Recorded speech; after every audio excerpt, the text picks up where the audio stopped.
kulanti wacan wanaagsan idil ahaantiin baa daawadayaasha qiimaha iyo qadarinta mudan oo ku soo dhawaada waraysi gaar ah oo aan la yeelanay wasiirka arrimaha gudaha iyo federaalka iyo dib u heshiisiinta ee dawladda Soomaaliya mudane Cabdi Faarax Saciid Juxa. daawadayaal waxaan aad ugu mahadnaqaynaa wasiirka arrimaha gudaha iyo federaalka iyo dib u heshiisiinta ee dawladda Soomaaliya mudane Cabdi Faarax Saciid Juxa oo runtii naga aqbalay in uu nasiyo telefishinka caalamiga Star TV. ugu horeyn mudane wasiir ku soo dhawow telefishinka Star TV annagoo aad kaaga mahad celinayna waqtigaaga qaaliga ah ee aad nasiisay. inta ka bacdi wasiir waxaan guda gali doonaa su'aalaheennii. mudane wasiir bal horta noo qaadaa dhig taariikh nololeedkaaga oo kooban. maxaa uu Juxa yahay? waxa laga yaabaa dad badan inay isweydiinayaan. taariikh nololeedkayga halkan I think qaybta waraysiga kamid ma ahayn, laakiin taariikh nololeedkayga waa anigu hadda wasiirka arrimaha gudaha nahay. ka hor waxaan ahaa wasiirka waxbarashada ee Puntland muddo 5 sano ah. ka horna dalka xogaa wasiir joogay oo hay'adaha internationalka waxaan ka shaqeynayay. inta ka horeysay waxaan ahaa dadkii Soomaalida ee qurba joogta loo yaqaanay dibadda jiray. waxbarashadii dibadda aan ka soo laabtay. marka waa taxana dheer, laakiin kuwaas ugu fudud in la xasuusto.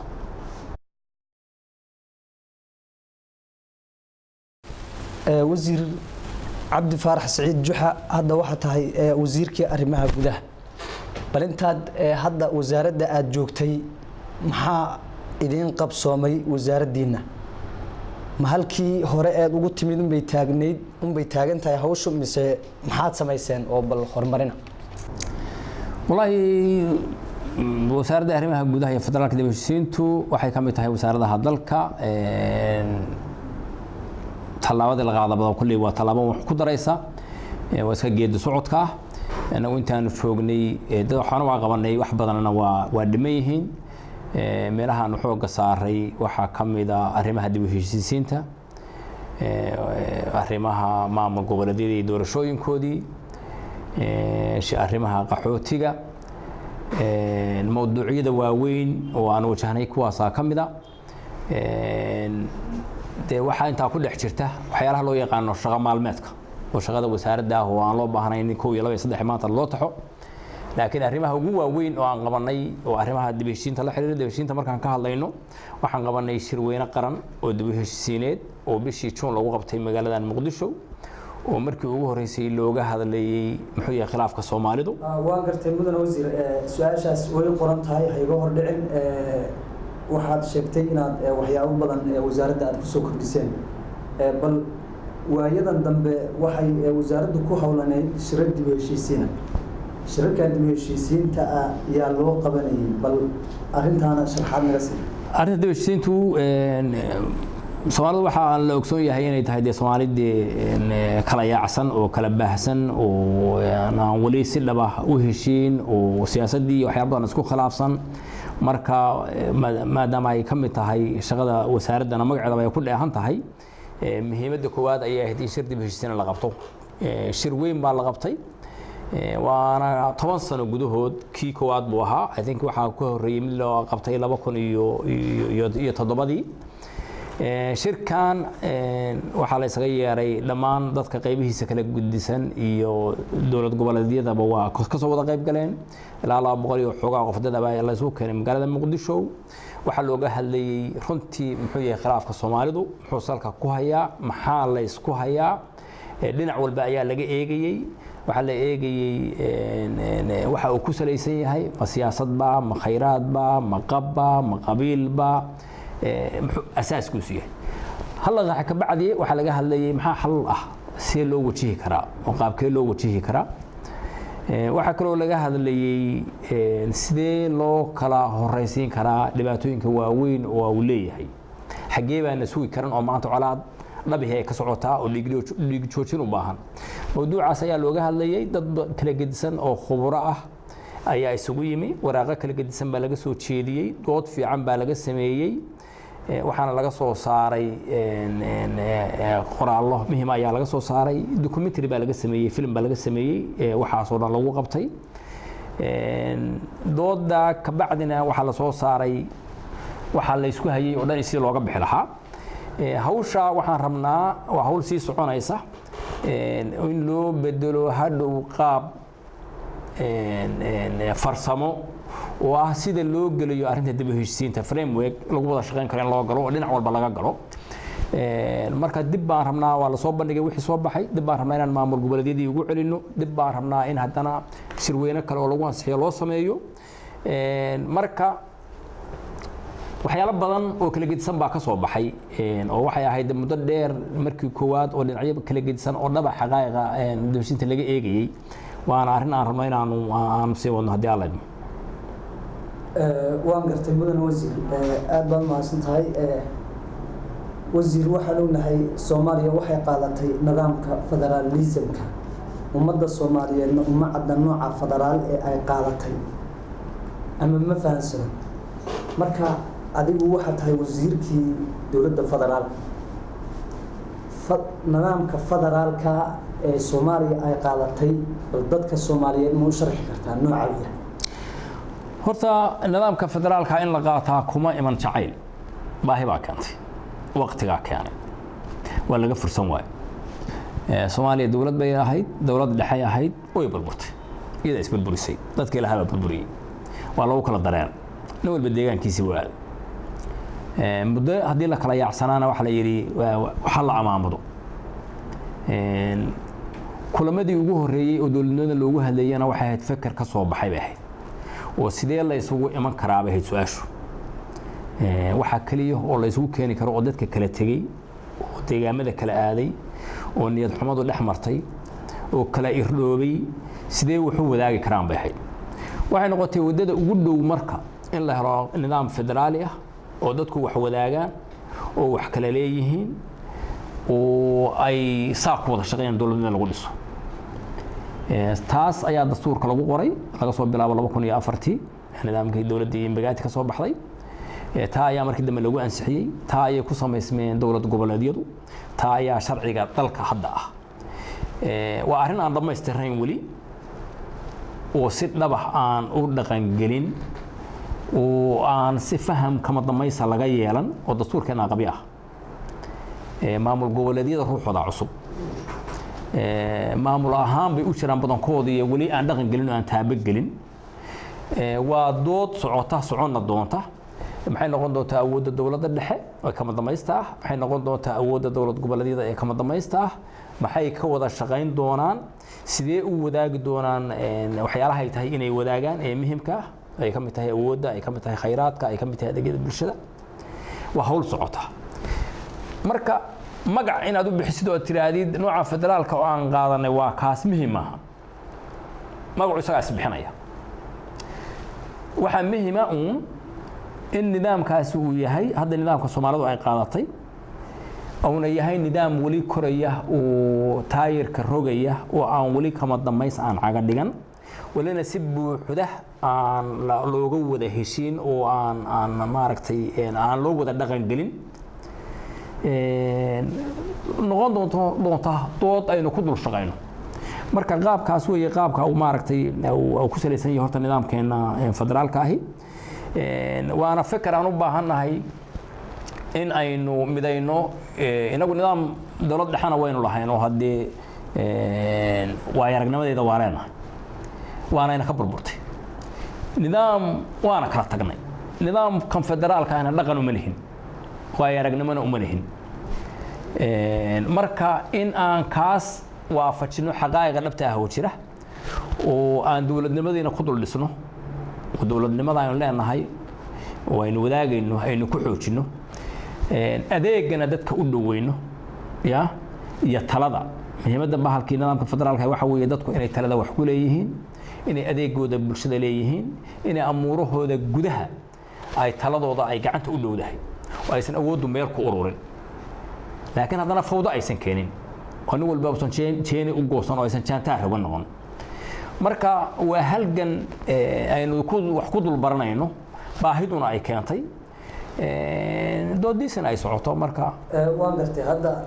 bal isla su'aasha inteena ka bixin federaalka hadda waxa la oran karaa dhibaatooyin badan uu keenay hadda waxaan ognahay in dhawaan wadamada khaliijku uu maaragtay arrimo siyaasadeed ay isku qabteen dowladda federaalka Soomaaliya waxay ka qaadatay mowqif cad maamulka Puntland baa dhawaan sheegay in arrintaas maaragtay uu go'aanka dowladdu ay qaadatay ay ka soo horjeedsatay oo ay taageertay Sacuudigii maamulka koonfur galbeed baa isaguna hadda dhawaan ku dhawaaqay marka bal nidaamkan federaalka ma dhibaato keenay ma la oran karaa markii dhinaca wasiir laga fiiriyo ma qabo in loo nisbeeyo nidaamka federaalka ah oo dhibaato loo eego nidaamka federaalka ah wuxuu keenay haddana dadku inay amuurahooda gudaha ay ka tashadaan adeegooda ay fidsadaan taladu iyaga ay u dhawaato waxay noqotay waxa kaliya lagu soo dhaweyn karo oo fursad waxay noqon lahayd haddii aan la soo noqon wuxuu lagu heshin baaba ka sii adkaan lahayd laakiin haddana caqabado uu keeno hadda caqabadu waxa weeye wali la islaam meel dhigin marka arinta go'aamada kala gedisan oo soo baxay dabcan dawladdu way ka hadashay go'aan bay ka leedahay dawlad goboleedyaduna qaarkood waxbay ka dhaxeen doodeedii iyo taladeedii waa la leeyahay waxayna ka mid tahay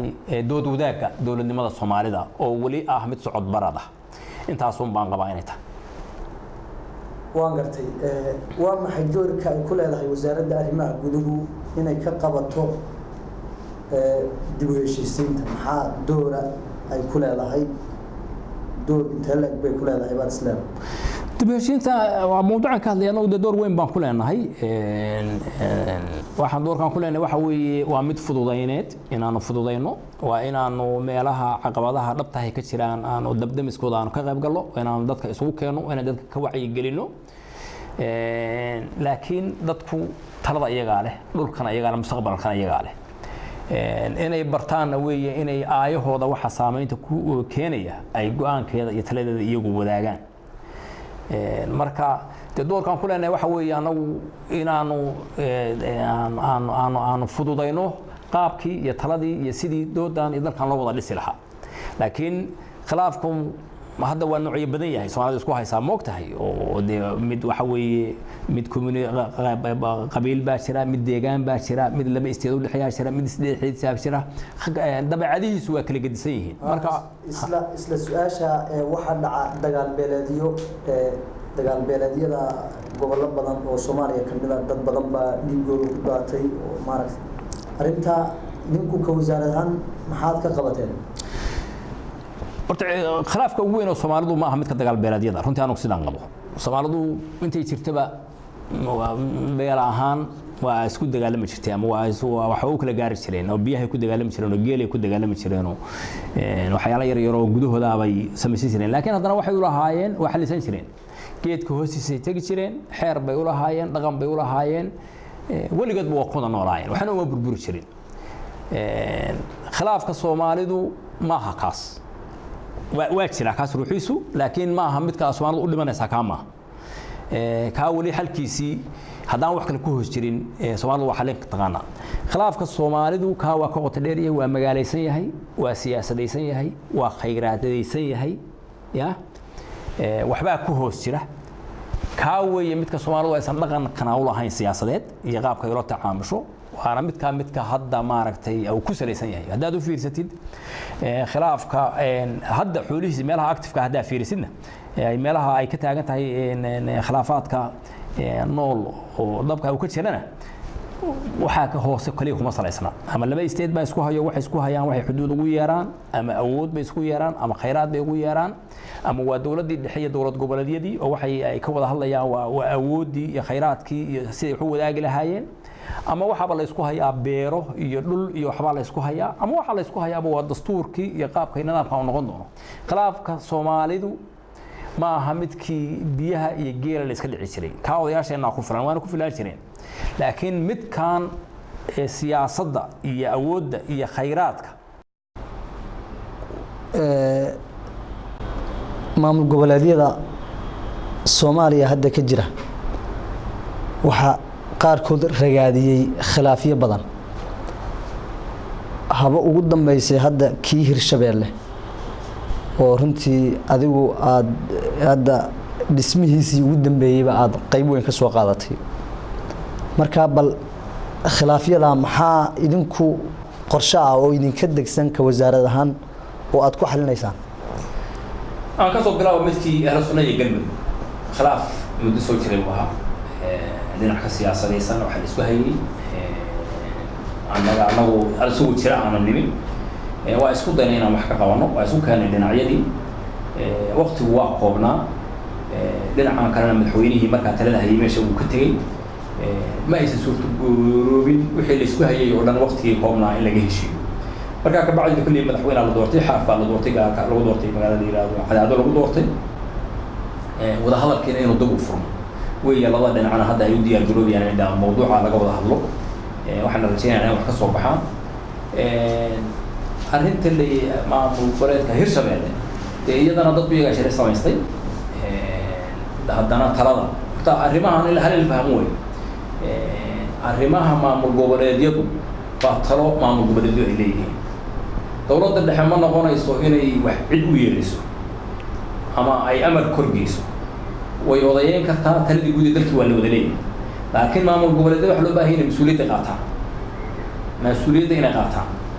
maamul goboleed meel hadduu ka jiro inuu wax ku xalliyo shuruucdiisa iyo siyaasaddiisa iyo wadajirkiisa iyo hawlihiisa inuu ku wajaha loo baahan yahay marka talada qol iyagaa gaaray Hirshabelle shalayna madaxweynadooda iyagaa doortay shalayna iyagaa madaxdoodii bedelay anna waxaan tagnay hadda inay mar kale ay suurto gasho inay maaragtay ay dib u doortaan taan hadda toddobaadkan ka soo laabanay madaxweyne cusub baa la doortay maxamed cabdi waare waa ognahay weli khilaafiyaad jira laakiin hogaamiyaha la doorto ayaa laga rabaa inuu dumo dadka ku bahoobay bahweyntaas maamul goboleedka ah isagaa laga rabaa inuu isla raadiyo annagu waa kabi karaa waa kala shaqaynaynaa waa la fududaynaynaa meel kastoo aan u geli karaan u gelaynaa laakiin mas'uuliyadda waxaa loo baahan yahay maamul goboleedyadu inay qaataan marka laga hadlayo arrimaha khilaafaadka marka laga hadlayo arrimaha adeegga bulshada marka laga hadlayo arrimaha nabadgelyada waa mas'uuliyad u taalo waaye marka maamul goboleedyada waxaa loo baahan yahay mas'uuliyadda inay qaataan waa arrimahooda saa ku wajahan waan gartay mudan wasiir aad baad mahadsan tahay nidaamka 4.5ka ma laga gudbi karaa mase la gaari karaa doorasho qof iyo cod ah 2021 adiguna waxa tahay wasiirkii arrimaha gudaha iyo dib u heshiisiinta bal waa shaqo ku taala himiladu waxa weeye in doorasho hal cod iyo hal qof la gaaro siyaasadda dawladuna taa waa nidaamka 4.5 ku nidaam cidina jeceshahay ma laakiin waa nidaam isaga ruuxiisa maalintii uu yimi laga fursan waayo sababta loo qaatay dabcan waxay ahayd in caqabad laga gudbo caqabadii waxay u muuqataa hadda 17 sano maraya inaan weli laga gudbin waana su'aal weli taagan ma see loo gudbaya Soomaalidu maalintaas de wax qaybsi awoodeed siyaasadeed bay ku heshiisay laakiin kumeel gaarkana waxa hadii loogu gudbo wax kale wixii kale loogu gudbi lahaana weli waa himilo marka waxaan rajaynaynaa in ay dadku gaaraan nidaam iyagu ay soo doortaan oo codkooda ku bixiyaan oo danahooda ka turjumaya oo deegaankooda ka turjumaya taladiisa ay leeyihiin oo wax ku salaysan inay gaaraan oo talada dadku gacanta ay u gasho taas ayaan raadinaynaa hadda waana meesha wax loo wado siyaalo badan iyo waqtiyo badan iyo amuro badan bay ku xiran tahay taasi waana shaqo loo baahan wada jiraan loo qabto waan gartay waa sidee wada shaqaynta idinka dhaxaysa idinkiyo maamul goboleedyada ka wasaarad ahaan anaga shaqo ma naga dhaxaysa anaga maamul goboleedyada waa tagnaa waa wada shaqaynaa siyaalo kala gedisan baan wada shaqaynaa mashaariicaan wada shaqaynaa jira waxaan wada shaqaynaa arrimaha dhismayaasha golayaasha deegaanka baan wada shaqaynaa oo la dhisayo waxaan isweydaarsanaa xogta hadda ogtahay toddobaadkan waxa ay ka soo laabteen dowlad goboleedyada wasiiradooda arrimaha gudaha Garowe ka soo laabteen tii ku horeysay waxaan soo tagnay Hirshabelle Kismaayaan hadda mid kale ku loo jigaraynay halkan ashir la isugu wada yimaada waa la wada shaqeeyaa dood wadaag baan tala wadaag socdaalladaas laakiin maxay ku saleysnaayeen aad Garowe iyo Kismaayo iyo Kismaayo iyo Baydhabo waxay ku saleysnaayeen dhismayaashii golayaasha deegaanka oo ay tahay hadda in la dardargeliyo riba dhinaca koonfurta Soomaaliya kan Garowe wuxuu ku saleysnaa isdhaafsi khibrad barnaamijkan la yiraahdo TLBC Soomaaliya u taqaano oo dhinaca kaabayaasha la xiriira dhaqaalaha oo wadooyinka waxa la xiriira oo hadda gobolada Soomaaliland iyo Puntland ka soo shaqeynaya muddo dheer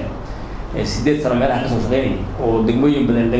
lagu dhisay oo wadooyin badan lagu sameeyay oo hadda gali doona waji cusub dhinacan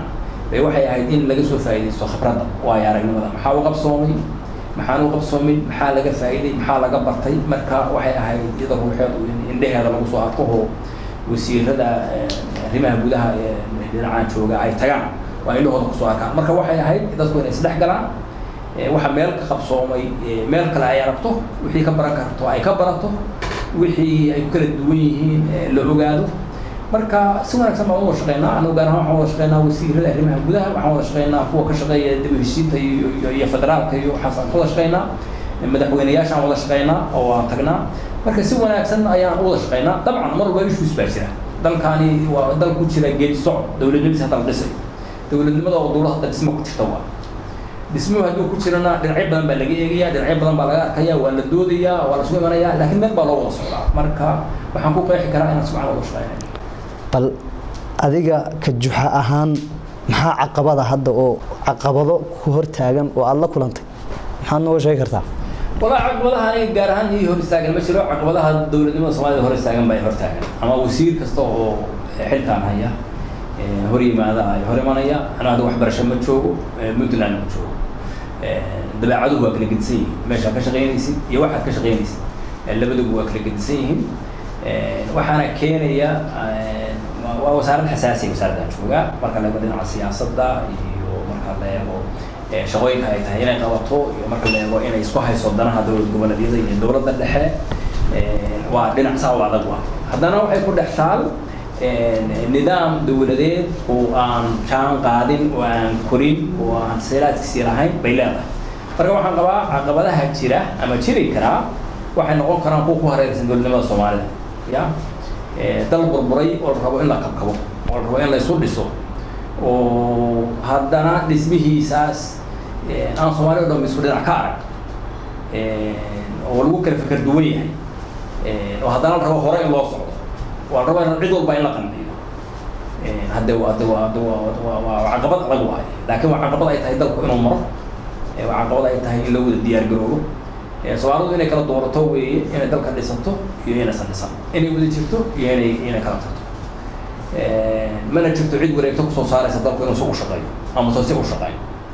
Soomaalidu dalka iyada wada leh taladana iyada wada leh dantana iyada wada leh waxa kali ay ku wada jiri kartaan waxay heshiis ku tahay oo ku wada qanacsan tahay oo qofka dhinaca ka arka la yiraahdo ma dhinaca ma halkaan aan isku nimaadno oo meel dhexdiis isku yimaado marka taas ayaa ku hareeraysan marka ma aha wax cidna lagu eedeynayo ma aha wax cidna bahalkii si gaar ah maaragtay marka loo gudayo laakiin waa wax dabeecad u keentay waa wax waqti u keenay waa wax ina la sii socon doona ma aha wax juxa maanta haysta ama odawaasha la haystay ama ninka igu xiga haysan doona waa arrin geedi socodka dowladnimada la socota geedka inaga dumini inaga salka ka jaray inaynu beero oo biyo siino oo koro oo miro dhalo waqti bay qaadan dowladnimada taabo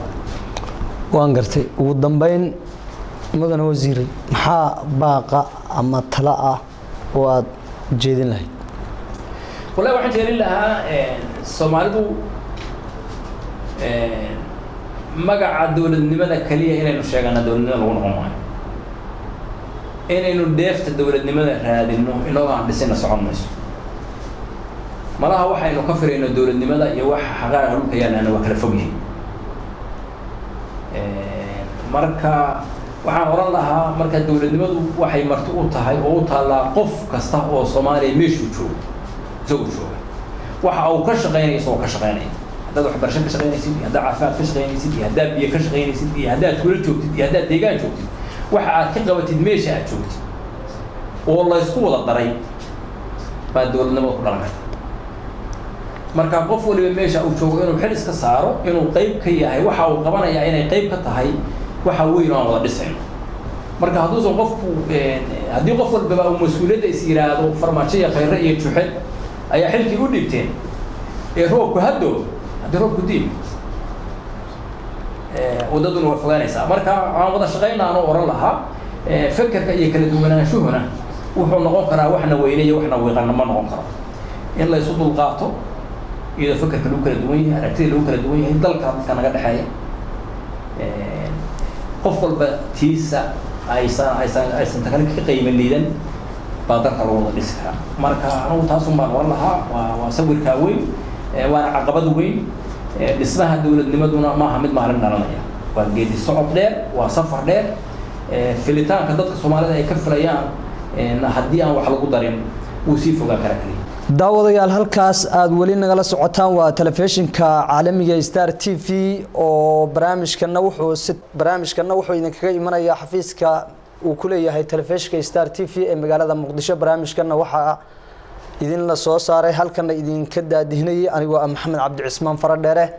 waxa martii barnaamijkan noogu ahaa wasiirka arrimaha gudaha iyo federaalka iyo dib u heshiisiinta mudane Cabdi Faarax Saciid Juxa oo runtii aan aad ugu mahadcelinay barnaamijka sida uu maaragtay nooga aqbalay aad iyo aad ayaad mahadsantahay wasiir